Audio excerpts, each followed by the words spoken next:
마지막 4수 때 성공한 이유가 전 이것 때문인 것 같아요. 파이널 때 기출 풀지 말고 실무 풀라는 이유가 바로 이것입니다. 공부를 아무리 잘해도 이걸 안 하면 수능 때 성적이 떨어집니다. 이 내용은 아마 어디서도 들어본 적이 없을 겁니다.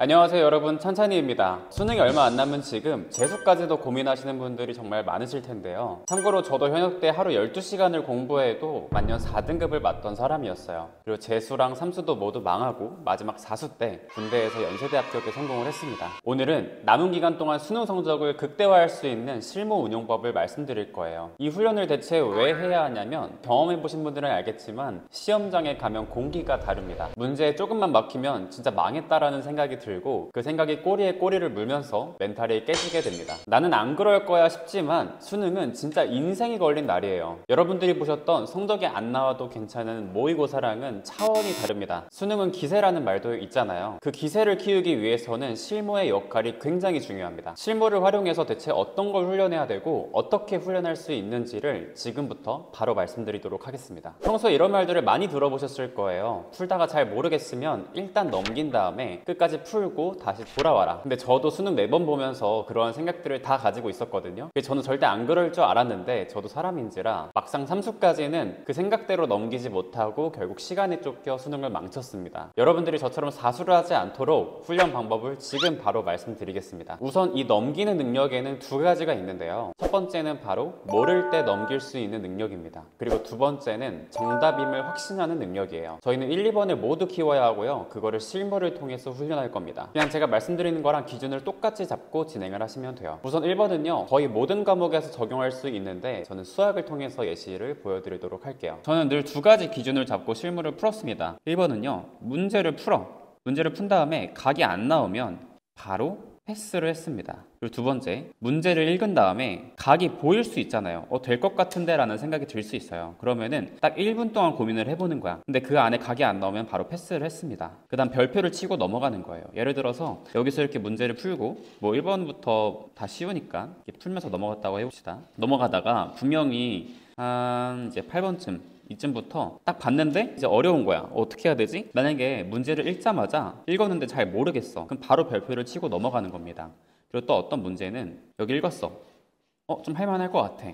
1분 동안 풀어보니까 각이 안 나와요. 그러면은 다시 별표를 치고 넘어가면 됩니다. 근데 이게 공부를 잘한다고 해서 별표가 없는 게 아니라, 제가 수능 때 나름 수학 1등급이 나오던 사람이거든요. 근데 저렇게 걸으니까 절반 정도가 별표가 있더라고요. 그래서 저 같은 경우에는 11번, 12번 다 별표 있었고요.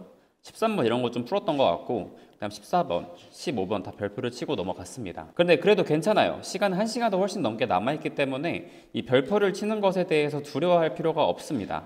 아시겠죠? 그러면은 다 별표를 친 다음에 끝까지 다 갔다면 다시 처음부터 돌아오는 거야.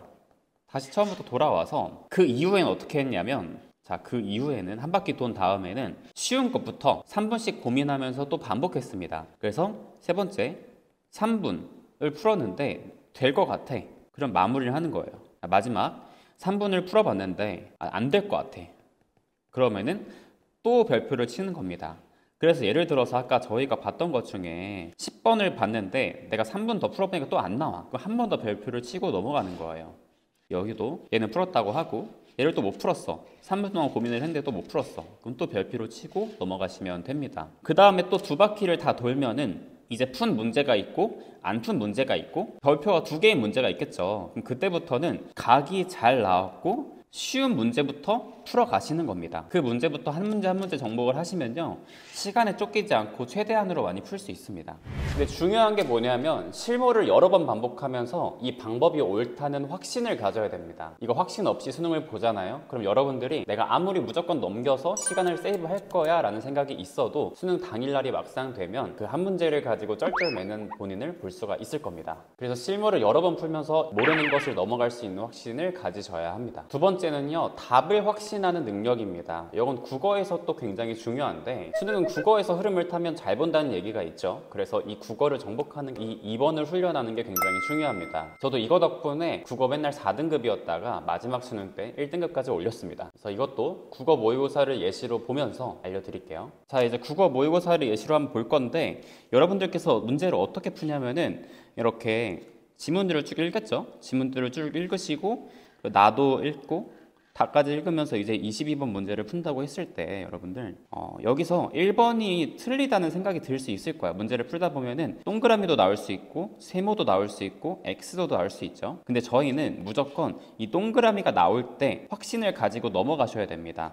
봐봐, 예를 들어서 내가 수능날이야. 수능날인데 세모야. 잘 모르겠어. X야. 아닌 거 확실하죠? 근데 세 번째가 맞는 것 같아. 내 마음속에 뭐 100%까지는 아니어도 한 90% 이상 맞는 것 같아. 그러면은 이때 찍고 바로 넘어갈 수 있어야 된다는 겁니다. 왜냐하면 평가원에서 어떤 걸 하냐면요, 이 4, 5번에다가 헷갈리는 걸 넣어놔요. 그래서 이 헷갈리는 걸 넣어놓고 여러분들이 이 답이 있음에도 불구하고 여기서 시간을 더 쓰게 한단 말이야. 그래서 무조건 답을 찍고 넘어가는 훈련을 하셔야 됩니다. 근데 실무를 풀면서 틀릴 수도 있고 맞을 수도 있겠죠. 그래서 내가 찍은 답이 무조건 맞게끔 제대로 읽는 것도 중요합니다. 그리고 제가 하나 더 팁을 드리자면 이 선지를 골라낼 때 세모가 나왔을 때 이 세모 있죠? 이거 뭔 말이야? 애매하고 헷갈린다는 거죠. 근데 여기에 시간을 너무 많이 쓰지 마세요. 세모면 일단 다음 걸로 넘어간 다음에 정답이 아닌 것만 확실하게 고르는 거예요. 그러면은 세모가 예를 들어 이렇게 2개가 나왔다고 해보자. 그러면 선지를 다 보고 난 다음에 한 번 더 검증의 시간을 가지는 겁니다. 일단 동그라미로 했던 것들은 다시는 보지 마세요. 다시는 보지 말고 이 세모 둘 중에 하나를 고르면 되는데 다시 보니까 얘가 조금 더 정답 같아. 그러면은 찍고 넘어가는 겁니다. 그래서 이 답에 대한 확신을 가지는 거, 그리고 문제를 풀 때